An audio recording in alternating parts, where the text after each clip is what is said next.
padecían lupus y que aparte presentaban fenómenos trombóticos, y al estudiar a qué se debía esto, se descubrió el primer anticuerpo que era, el que se le dio el nombre de anticoagulante lúpico.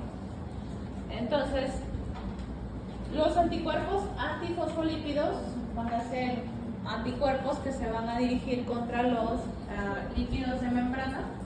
Si recuerdan, las membranas celulares se componen de fosfolípidos, entre otras cosas, y va a ser este va a ser el blanco del anticuerpo. ¿Membranas de qué? ¿De qué células? Okay.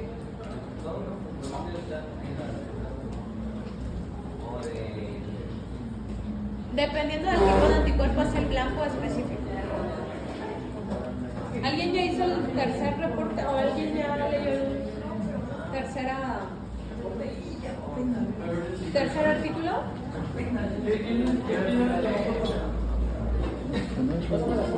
¿Para cuándo es? Para el 28.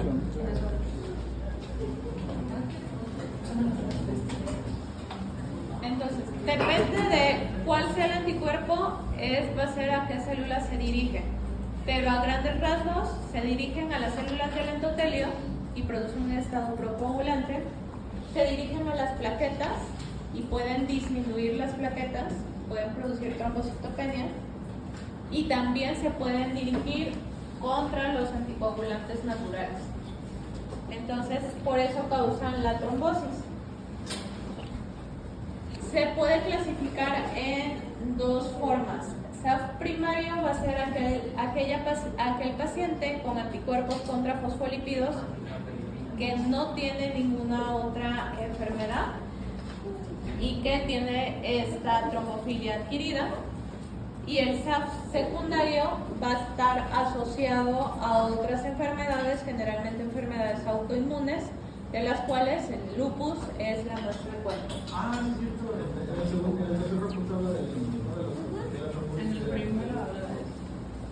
También, pero el tercero es el que se enfoca en el SAF. Entonces, ¿cuál es la importancia del síndrome de anticuerpos antifosfolípidos? Que al hacer el estudio poblacional de cuántas personas tienen anticuerpos contra fosfolípidos, se ha encontrado prevalencia del 1 hasta el 5% de toda la población. A diferencia de proteína S y proteína C, que es allá en 1 de cada miles de nacimientos para que haya un paciente con trombofilia, los anticuerpos antifosfolípidos son por mucho más prevalentes. Ahora, que tenga yo los anticuerpos presentes no quiere decir que tenga el síndrome. Para que yo tenga el síndrome tengo que tener los anticuerpos más la trombosis.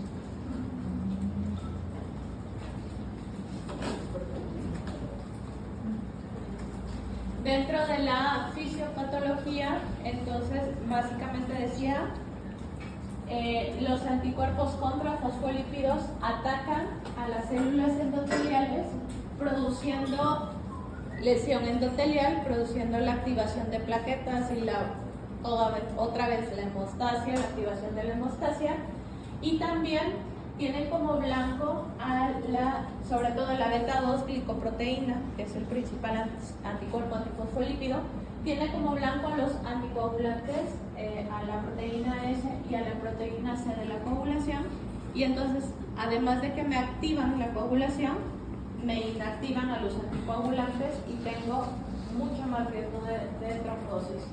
Y tienen también como blanco a las plaquetas y pueden llegar a disminuir, a destruir las plaquetas.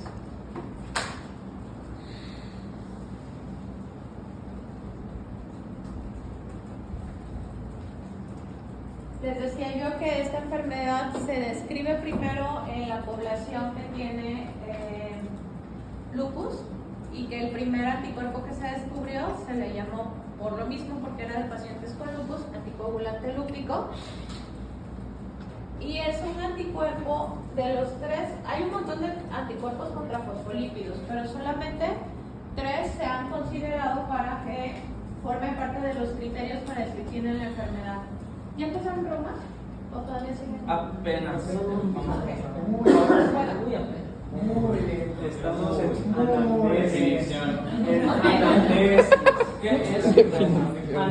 Dentro de reumatología, todos los criterios que ustedes vean para definir las enfermedades son criterios EULAR, que es básicamente el Consenso Mundial de Reumatólogos, que hace metaanálisis de cuáles son las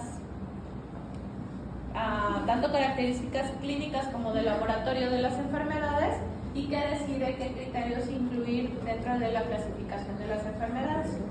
Entonces, la primera clasificación EULAR para el síndrome de anticuerpos antifosfolípidos se hizo en Sapporo, por ahí de los 70, y los criterios son conocidos como criterios de Sapporo. Y más adelante, ya en la época de los 2000, se modifica, entonces son ahora criterios de Sydney o de Sapporo modificado por Sydney. Básicamente, para poder decir que yo tengo un síndrome de anticuerpos antifosfolípidos, requiero dos cosas: una manifestación clínica y un criterio de laboratorio.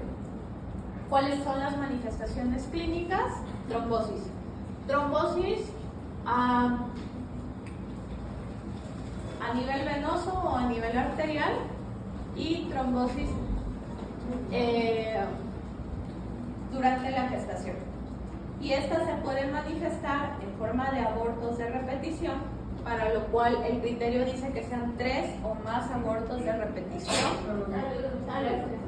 sin que haya alguna malformación de la madre, del útero. No hay útero bicorne, no hay incompetencia cervical y no hay aparte defectos en el feto que justifiquen que hubo un aborto.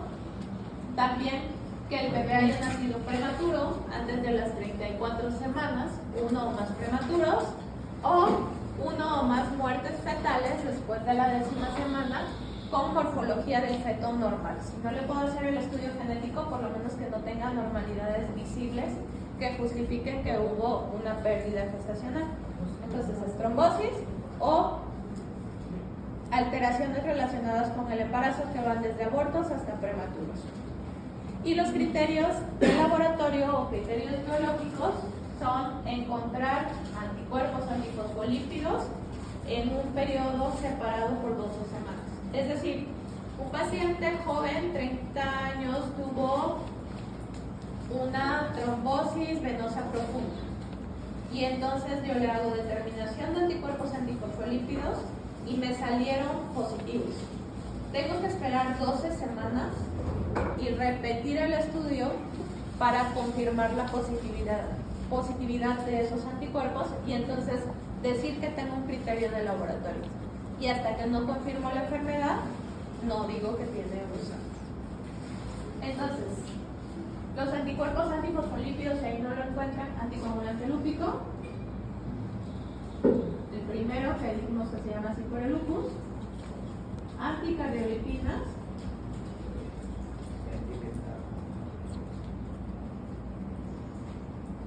Y anti-beta 2. Glicoproteínas.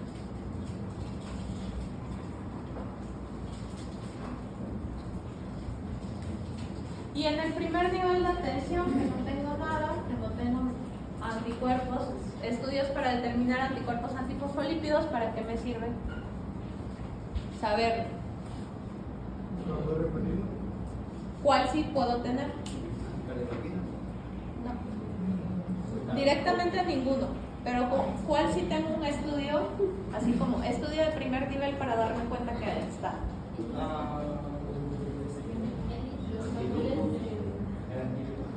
¿Cuál? Dímelo. ¿Cuál? Los tiempos de coagulación. ¿Cuál? TTPA. TTPA se encuentra elevado o prolongado en pacientes con anticoagulante lúpico positivo, porque es un anticuerpo que in vitro, en el laboratorio, me produce alargamiento de tiempos de coagulación, pero que en vivo en el paciente me puede producir trombosis. Es un efecto un poquito medio paradójico, pero yo me puedo dar cuenta o puedo sospechar de una paciente que ha tenido abortos de repetición en TTPA prolongado puedo sospechar de un síndrome de anticuerpos antifosfolípicos. Entonces, si hay sospecha, por lo menos le puedo hacer un TTPA y una LH, porque aparte pueden presentar baja de plaquetas. Sí. ¿Okay?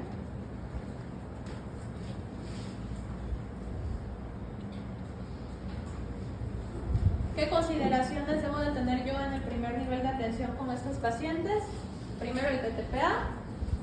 Por eso les decía yo, a veces me envían pacientes por prolongación de tiempos de coagulación y termino anticoagulándolos. Porque era la señora que ya tiene 60 y tantos años, que nunca pudo tener hijos porque siempre tuvo pérdidas y ahora la van a operar por algo y le envían porque tiene TTPA prolongado para saber si le ponen plasma y pues no le voy a poner plasma porque se va a trombosar. Tengo que anticoagular. Entonces, las personas con abortos de repetición siempre deben de estudiarse.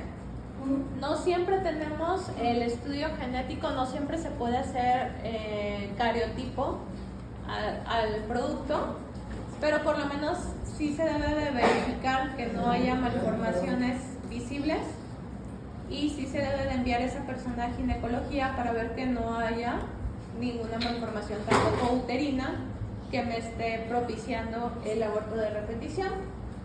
Y al ver anticoagulantes vamos a ver que actualmente, aparte de los antagonistas de vitamina K, tenemos otros anticoagulantes llamados anticoagulantes directos, mucho más cómodos porque no necesito ajustar dosis, porque no necesito limitarme de ciertas comidas para usarlos, pero en estudios de no inferioridad todavía no son mejores que los antagonistas de vitamina K solo para SARS.